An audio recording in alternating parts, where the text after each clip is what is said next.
Well, good afternoon, everybody. I'm Joshua Campbell Torrance, the Executive Director here at the Webb-Deane-Stevens Museum, and welcome to today's Serving Up History.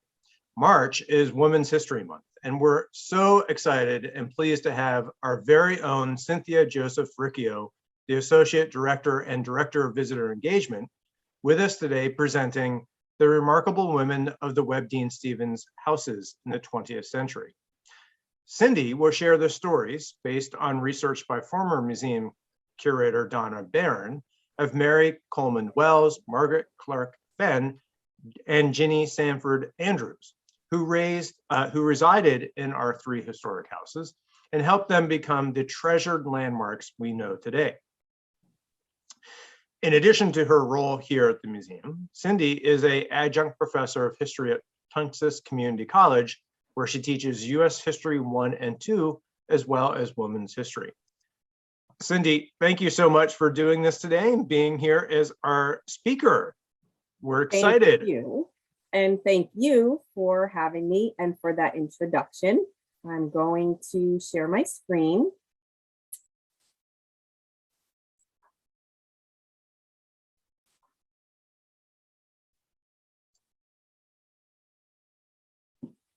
So this particular research that I came across a few years ago by former curator Donna K is extensive. And I do want to preface this by saying that I think there is still quite a bit to discover about not only these three ladies, but also some of the other women that resided in these houses. And I do want to give a quick shout out first to Gail Porteous, who is one of our colonial dames, for handing me this huge pile of files a couple of years ago for me to look through. And also to Frances Bertelli and Gail Faraday, who are also two of our colonial dames, for answering my emails when I reached out to find out more about these women that lived in these houses. So when you come to the Webb-Deane-Stevens Museum, which, by the way, is on Main Street in Old Wethersfield, which is the largest historic district in the state of Connecticut, you probably hear about George Washington, Silas Deane, Joseph Webb. But today, as we celebrate Women's History Month, I would like to share with you some of the information that I found out about the three women that lived in the Webb-Deane-Stevens houses into the 20th century. So first up, Mary Estella Coleman Wells. We think that she grew up in Rocky Hill. We don't have a lot of information about her until her 1901 marriage to a dentist named John Norton Wells. They lived in the Webb house, which Dr. Wells' grandfather Martin had purchased in 1821. And Dr. Wells and his brother Frank jointly inherited the house from their father. Now, following Dr. Wells' death in March in 1914, his nephews placed the house on the market. That June, the Sons of the American Revolution reenacted General Washington's journey from Philadelphia, and the group stopped in Wethersfield to tour both the Deane and the Webb houses. Mrs. Wells was the one who welcomed the general public to tour the houses after the Sons of the American Revolution departed. So she continued to live in the house through 1915. It had been purchased by a group of Wethersfield businessmen as a future library and a historical memorial. So she remained in the house through its 1916 purchase and renovation by Wallace Nutting. And by the summer of 1916, Mary Wells was working for Nutting, conducting tours of the house. Nutting paid her a small salary and provided her with a room. She probably lived in what we call the Southwest Chamber, which was the only room that Nutting never seemed to have photographed. 3 years later, she stayed in the house even after Nutting sold the house to the colonial dames. Through the Saturday afternoon club, she spearheaded the Wethersfield effort to raise funds to pay off the colonial dames' mortgage and assure the long-term preservation of the house. So she did continue to live in the house for several years, and she worked as the Colonial Dames resident caretaker and tour guide. And finally, in the mid-20s, she moves to Hartford. Now, it's here where she becomes pretty active in the Women's Christian Temperance Union. And if you are not familiar with this organization, this organization was founded in 1874 in Cleveland, Ohio. Frances Willard takes over leadership of this organization in 1879, and it becomes one of the largest and most influential women's groups of the 19th century. And it expands its platform to campaign for labor laws, prison reform, suffrage, in addition to alcohol, both the sale and consumption of alcohol. So once, membership in this organization steadily declines following the passage of the 18th Amendment, but the organization does continue to operate throughout the 20th century. So she eventually serves as the state president for the Women's Christian Temperance Union. In addition to that, she continues to live in the house throughout the 30s. The Danes work to restore the Webb house. They continue to be in touch with Mrs. Wells with questions about how the house had looked during her residency. So she describes things like the well in the cellar, the old back stairs, and a pre-Wallace Nutting cooking fireplace. So it's, it's kind of hard to imagine her spending so many years of her life, boarding in the house and as a tour guide for the house, where she had once been, kind of the housewife and the mistress. But I think this is, one thing that remains remarkable about Mary Wells was her caring of this property to ensure that it would be preserved. Now, she did have some neighbors next door to her on either side. Margaret Fenn was one such neighbor. And they were, they were different from Mary Wells. Margaret Fenn in particular, she marries Edward Hart Fenn of Wethersfield in 1902. Fenn himself was a newspaper reporter who had inherited the Silas Deane house from his mother. He moved to Wethersfield in 1899 following the dissolution of his first marriage. And Aunt Margaret, who she becomes known as to both her stepchildren and step-grandchildren, refer to her as Aunt Margaret moving forward. She loves to fish. She loved to hunt as much as her sportsman husband did. She also raised and exhibited Scottish terriers. So I found some photographs. Thank you to Rich Malley, our curator, who found boxes and boxes of Fenn scrapbooks in the Webb attic. So I have spent some time going through them this week, and I have found some pretty cool stuff. In 1907, E. Hart Fenn was elected state senator from the 4th District, and Aunt Margaret begins her career as a political wife. So he is then elected U.S. representative in 1912, and the Fenns moved to Washington, D.C., but they do return to Wethersfield for parts of every year. So photographs, family descriptions reveal Margaret, and I'm describing her here as plump, jolly. She was very much at home in boots and a fishing hat.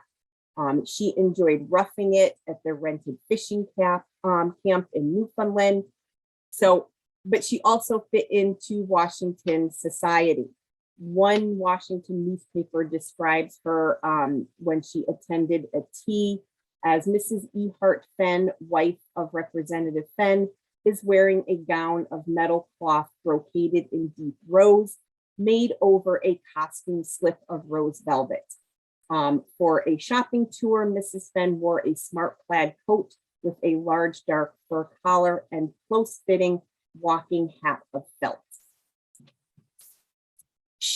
Margaret was a Republican, much like her husband, and they both used the Robertson house, which used to be in right next door to the Silas Deane house, for Red Cross work during World War One.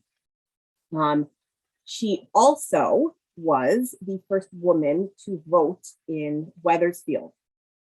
So, I think, again, this really shows how Margaret, kind of used both properties, especially the Robertson house during that time, where she was found rolling bandages, serving refreshments to volunteers, and during that time even taught knitting to Wethersfield school children so they could make socks for the soldiers.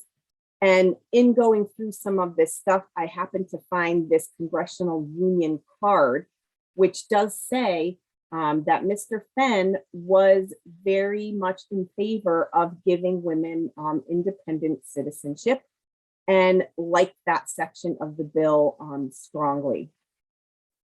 Now, I'm going to share a few things that I came across when I was looking through these boxes of scrapbooks. If you guys have been watching The Gilded Age, you have seen in numerous episodes the calling cards that the ladies would send if they wanted to come calling to somebody else.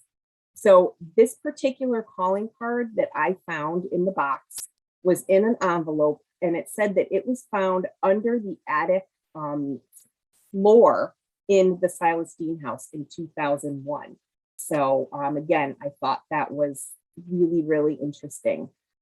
And some other things that I found was this letter that talks about having Margaret share a favorite recipe that they could then share with other women, Christmas cards that the Fenns sent. And I came across this picture of her with this huge salmon that she caught. So it really does seem that she was pretty much at home, kind of being, a sportswoman. And then there was a lot of correspondence between Mrs. Fenn and the White House, and both the Harding White House as well as the Coolidge White House. So I thought some of these letters that I found were pretty interesting. So Mrs. Fenn, she, after her husband retired from politics in 1930, they returned to Wethersfield, and Margaret stayed on after her husband's death in 1939, cared for by a housekeeper and a handyman. Her husband's family remained close, and his grandchildren recalled visiting both Aunt Margaret and their grandfather. So I found this particular quote that I thought, described Margaret much the way that other people had described her. And it's only after her death in 1958 did they learn that she did bequeath the house and the land to the colonial dames, which, added another house to their collection. Moving on to Jennie Sandford Andrews. And again, I haven't been able to find a ton of information on Jennie, but the Stevens house becomes part of the Dames collection as well. So Jennie was born in 1875. She passed away in 1957. She was a resident of Wethersfield in 1903 when she marries Edward Andrews of Hartford. At that time, Eliza Francis, the daughter of Elizabeth Williams Stephen Francis, who inherited the house from her first husband, Henry Stevens, and Stephen Francis owned the Stevens house. So Jennie, we think, may have been Miss Francis's niece or a distant cousin. But apparently Jennie cared for Eliza during the rest of the years of her life. And Eliza, who didn't have any heirs of her own, left the house and its contents to Jennie. There's not a lot of information as to how Jennie and Edward supported themselves after they moved into the Stevens house. There weren't a lot of modern conveniences in the house. The furnishings suggest that they were not super well off. And during the 1920s, the Andrews begin to work for the colonial dames at the Webb house. Jennie does some cleaning while Edward does yard work and occasionally made some repairs to the house. Jennie comes to share the colonial dames' pride in the house and their determination that the house should be protected and preserved. So the Andrews age and money becomes more and more of a problem. They were not as able to work next door. People start contacting the Andrews, asking them to sell the Stevens house. And during this time, Wethersfield itself was experiencing somewhat of a boom, and this real estate was prime. If you know where the Stevens house is, it is, directly right on Main Street. As much as Edward wanted to sell and maybe move to somewhere smaller, he couldn't, since he did not own the house. Jennie owned the house and she would not sell the house. She was said to be somewhat appalled by thinking that there may be some sort of modern structure that would be built next to her, beloved houses there. So by 1945, financial problems, concerns about neighborhood development do prompt Jennie to approach the colonial dames. She suggests that the organization assume the title to her house and grant the Andrews life residency. After consideration, the colonial dames agree in order to provide that buffer between the Webb house and further expansion to the north. So Edward passes away in a few years after that, but Jennie lives until 1957. She didn't make any changes to the house and continued to use the family furnishings, some of which had been there since the 1700s. So, in providing a future of the Stevens house, her primary concern too was preservation of the Webb house. She didn't really know that the Danes would go on to restore the building and open it as a museum. So I think it's important to acknowledge that these three women lived and loved, these three properties. But it is also thanks to another group of women, the National Society of the Colonial Dames of America in the state of Connecticut, that we have these houses, we have them preserved for, for us to enjoy. So I think between the three women that lived in the houses, plus, the Danes and their ideas of preservation, we are able to enjoy this property and in all of its glory, including our new Holcomb Education Center. So that's this is a work in progress, and I really look forward to delving deeper into these huge boxes of scrapbooks that I have sitting outside of my office. So hopefully can continue to bring you guys information about the women that lived in these houses.